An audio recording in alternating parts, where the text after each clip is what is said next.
Hi, this is Steve, back with you with the 2018 Jayco Redhawk 25R RV. We're on the road, we're driving. Just wanted to go over a few things with you. Pretty easy to drive. It's not like this is considered a Class C motor or RV. It's a Class A is like the huge motor buses. So it's not difficult to drive, maybe like those. Just got to get used to it. I feel like within the first hour of driving, you'll probably be a pro. But you want to make sure you have your mirrors set before you hit the road. So you got two, well, obviously mirrors on both sides. You got mirrors on both sides. You have the big rectangle, you have the smaller one inside the rectangle, and then you have the circle mirror. So you should not have any blind spots when you're driving down the road. You can adjust the mirrors using this little switch. That only adjusts the big rectangle mirrors. Obviously you have a rear view mirror. That's not going to do you any good, because all you're going to be able to see is people in the back of the RV. You won't actually be able to see any vehicles behind you unless it's a huge, tractor trailer truck like on your bumper. So you won't see that. So all the standard features are pretty self-explanatory. You have the windshield wipers, you have the headlights, you have the radio.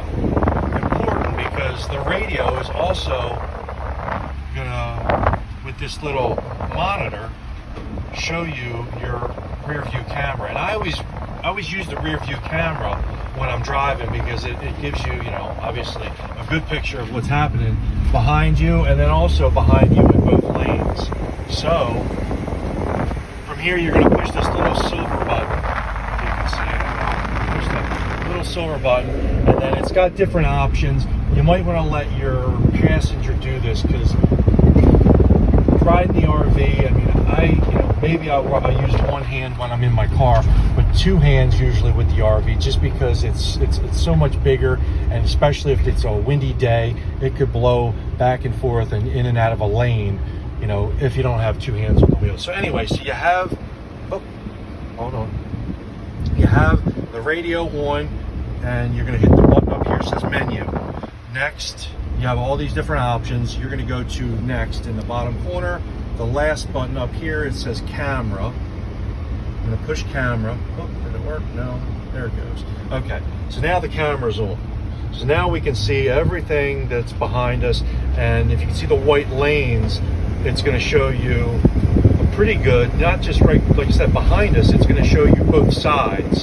So with the rear view camera on, and then the mirrors on the left and right, you should be good as far as knowing what's behind you and beside you before you attempt to change lanes. Now, while the radio's playing, you may hear a voice come on saying you're going over the speed limit.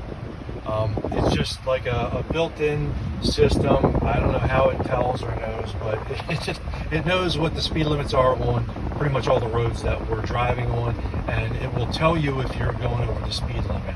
It is important because of the size and the weight of the RV that you stay within the speed limit. You don't want to be going 80 miles an hour down 95, just in case you need to make a quick stop. In addition to that, I usually try to stay in the right lane, unless I'm going to be making a left turn, but stay in the slow lane, take your time, get comfortable driving the RV, relax, and I think that's it. You should be good. Remember, the gas tank is on the driver's side. That's what I wanted to mention. A couple important things.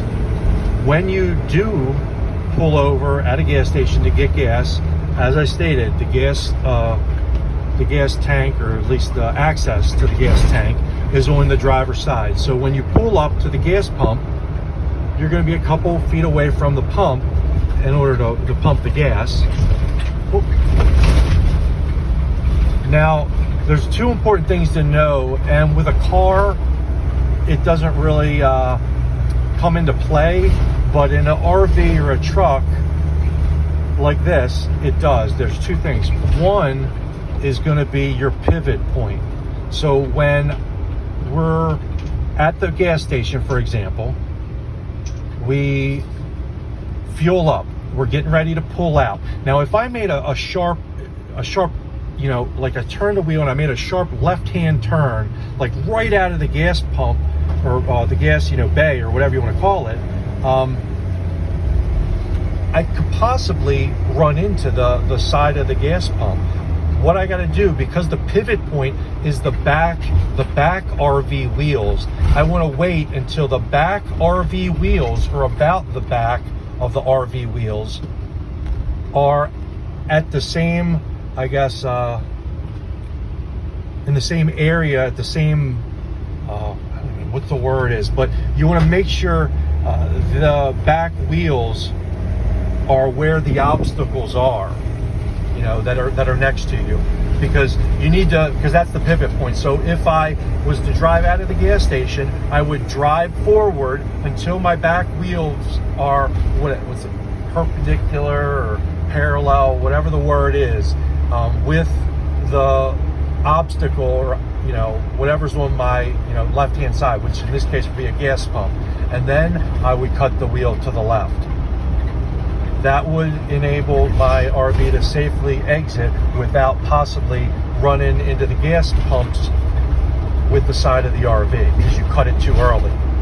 The second thing to note is, if we're in that same gas station situation and I decide to cut it hard right, that would possibly be a mistake too. You want to wait until you, or don't cut it hard right, because what you have in an RV, from the back wheels to the bumper in the RV, what you would have is tail swing.